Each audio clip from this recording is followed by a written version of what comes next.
Okay guys, so magandang araw sa lahat. So ngayon papakita ko kung paano i-activate yung ating depress. Ayan, so pending activation siya. So I am using version 8.71. Ayan, so papakita ko sa inyo. So ngayon, we need to restart yung ating ano computer. So ayan, makikita nyo ilang days lang daw So yung itatagal ng depress ko. So ngayon i-install natin to.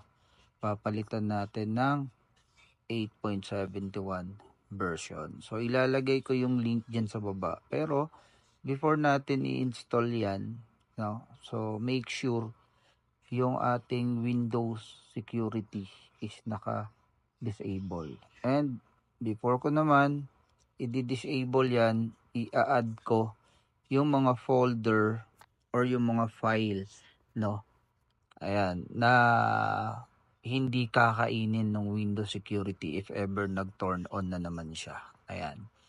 So, punta lang kayo dyan sa Windows security and then merong add, na nakalagay dyan. So, add nyo lang yung lahat ng folder, na gusto nyong i-add. Ayan. So, turn off na natin lahat once na-add na yung mga dapat nating i-add. Then, after that, punta tayo ng registry editor. Okay? So, dito sa registry editor, dito naman natin i-disable totally yung ating Windows security. Okay? So, ayan. So, nilagay ko na dyan kung paano, pupunta, kung saan pupunta, kung ano yung mga i-click. So, sundan nyo na lang guys, So, anyway, kompleto na rin yan. So, punta ka ng registry editor, then, yan. So, lagay mo lang, type mo lang dyan, or copy-paste mo lang.